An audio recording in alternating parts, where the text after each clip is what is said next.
Hi, this is Jocelyn Hilling with At Peace Therapy Centers. I wanted to take a moment to discuss with you ego and ego deconstruction. So I specialize in ego deconstruction. I call myself an ego deconstruction expert and consciousness consultant. There's many reasons why I chose to specialize in ego. The main reason is because I think it's absolutely phenomenal. I think it's phenomenal what our brains, our bodies, and really our experiences can do in order to help us function, and not just help us function, but help us function on a very high level. Okay, so ego, a lot of the times we have this idea or misconception that ego is cockiness, thinking we're really full of ourselves, having to talk about ourselves all the time, lack of empathy, all of those things. You hear the idea of narcissism, like he was looking in that lake and he saw his reflection, he found out he was so beautiful, all those things. That's not necessarily true for narcissists or true for most personality disorders, and I do specialize in narcissism as well.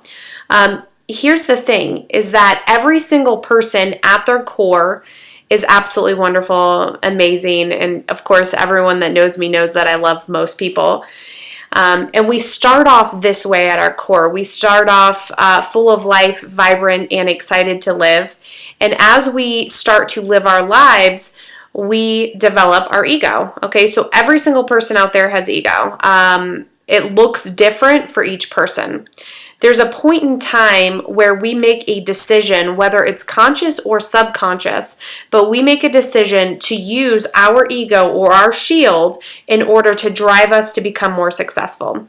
And really, that's kind of what my perception of narcissism looks like, or people might perceive, like maybe you have a narcissist in your life and you're like, they're always self-centered, they never think about me, they only think about themselves, they're success-driven, or it could be a very successful athlete, all of those things. Here's the thing, is that a lot of the times those people are so driven and successful because they were able to use those shields in order to motivate and push them. Now, that does not mean that at their core they are bad people or they don't have empathy or any of those things. That is not true. And the more layers of ego that you shed, you start to get to the core of who that person is. And a lot of the times we are so driven to succeed and push ourselves because we're looking for what's at the core, and we just don't know how to get there. So like I said, this starts to happen when we're about 4 or 5, maybe sometimes it's 8.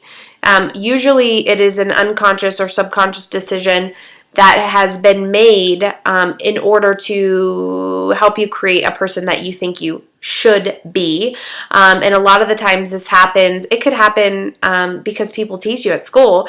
It could happen because your parents are perfectionists. It could happen because you don't think you're good enough, or you're not tall enough, or you're not fast enough. And you start to build yourself up. You start to go, okay, I can do anything. I will do anything.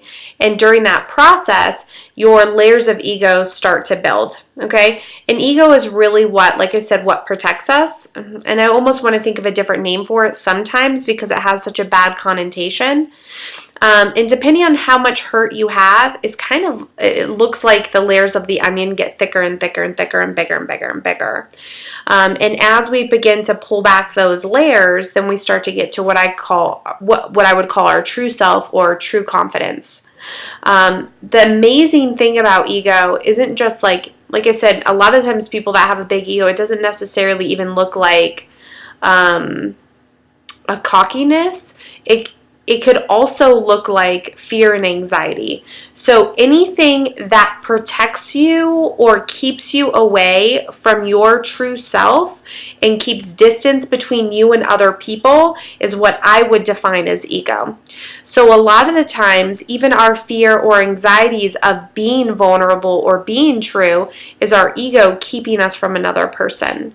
And the only way to really truly have the absence of ego or to be in our true selves is to have intense vulnerability and transparency, which could be a little bit scary, especially if you don't know who you are, which is the fun part. Now, this is where I would say my career gets really fun and my job, and and my clients get really fun is once we start to pull back all those layers, then we start to see who we really are at our core.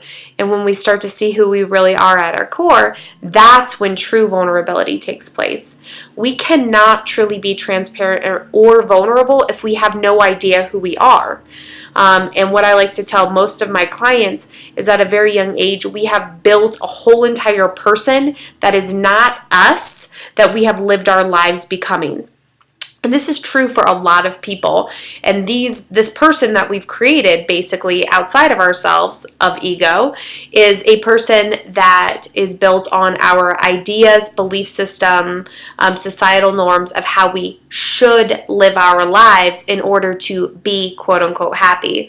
A lot of the times we're not taught that happy can be a choice and something that we choose to participate in.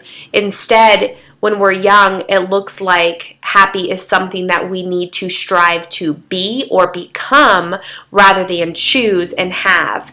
And from that very simple belief system at such a young age, we start to transform and develop an entire person that I would call is not even real. I like to be a little bit extreme and dramatic at times, so I like to say that we're even lying to ourselves to make things really interesting. So anyways, long story short, that is my definition of ego. I hope you guys can maybe have a little bit of clarity around why I love to work with narcissism, why I like to work with ego.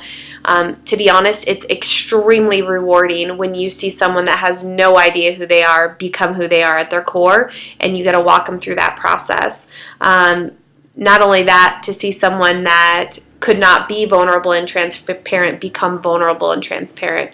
And this is true for most people. Most people have some form of ego that keeps them from another person, whether it's through cockiness or thinking you're better or through fear, depression, and anxiety. Either way, they are keeping us from deep, meaningful connections and transparency. If you'd like more help deconstructing your ego or want to even have a conversation about what that looks like, feel free to reach out to me. Again, my name's Jocelyn Hilling from At Peace Therapy Centers. Feel free to call the number on the screen or look at the website below. I'll talk to you soon.